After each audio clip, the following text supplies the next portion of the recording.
Essa analista de internacional, Manhota, hoje você teve trabalho em muitas análises, muitos discursos, um discurso interminável de Donald Trump, mas com boas notícias, bons acenos aí para o Brasil em alguns aspectos. Olha, eu queria começar te perguntando o seguinte: essa boa vontade ali pública de Donald Trump em relação a Lula foi porque ele talvez não tenha ouvido o discurso que antecedeu Trump, que foi justamente o discurso de Lula, bastante enfático na defesa da soberania, com vários recados, citando, vários recados a Jair Bolsonaro, amigo, aliado de Trump, e ao próprio Trump, né, Manhota? Fiquei pensando, nossa, ele tá tão afável, né? Deu um match, uma química tão grande que eu acho que ele não viu o discurso do Lula.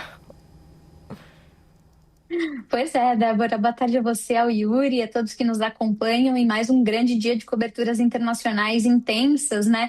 A gente costuma brincar aqui no nosso mundo da política internacional que o roteirista não tem um dia de folga, né? A gente realmente tem vivido intensamente esses últimos meses, eu diria.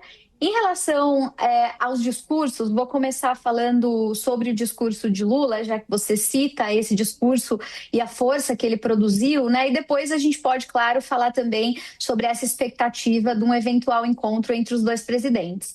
Em relação ao discurso do presidente Lula, embora não tenha havido nada de novo no front, quer dizer, aquilo que foi apresentado na tribuna da ONU é condizente com o que vem praticando a política externa brasileira nos últimos anos, sobretudo sob a gestão do próprio presidente Lula, e tem muito a ver com o que ele tem reproduzido em outras ocasiões. Então, a ideia, né, de vincular, sobretudo nesse momento, soberania e democracia, como vocês trouxeram, também falar sobre a importância do multilateralismo, de uma necessidade de adornamento, né, como a gente diria, de atualização das estruturas internacionais de diálogo, de cooperação, como é o caso da própria ONU, seguida de uma série de pautas que ao Brasil interessa muito, como é o caso, por exemplo, do combate à fome e à pobreza, agenda verde, já que o Brasil vai sediar a COP esse ano. Também falou de uma outra questão importante e que gera atrito com os Estados Unidos e com outros países, que é a regulação digital.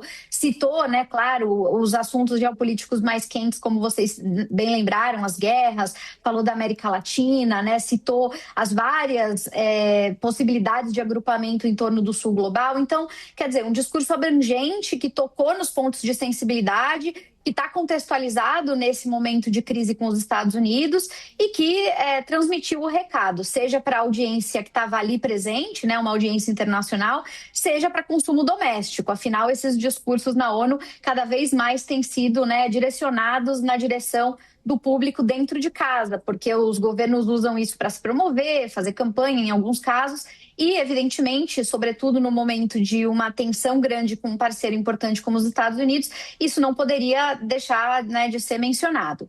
Em relação a eventual encontro, né, e esse momento que se criou entre o presidente Lula e o presidente Trump, estava ouvindo aqui a tua apuração e me senti, assim, até orgulhosa do meu movimento informal de apuração aqui do meu lado, porque eu conversei também com vários diplomatas, tanto brasileiros quanto americanos, e tem muita ressonância no que você trouxe, né? Nesse momento, o que me parece a preocupação maior, principalmente do lado brasileiro, mas também entre os americanos, é disso se reverter em uma emboscada, né? Você falou em armadilha, eu ouvi muito a expressão emboscada, quer dizer, o Lula sendo levado a uma circunstância de constrangimento, assim como aconteceu no caso do presidente da África do Sul, do presidente Zelensky, que você citou. Por um lado, existe esse medo. Por outro lado, existe um certo entusiasmo, porque a gente sabe que o presidente Trump pratica política externa muito personalista. E o presidente Lula tem uma certa habilidade em transitar com esse perfil de lideranças personalistas, né? Então, existe um otimismo cercado de algum nível de preocupação. Mas a gente ainda tem bastante tempo no jornal e aí a gente desenvolve isso aqui no nosso papo.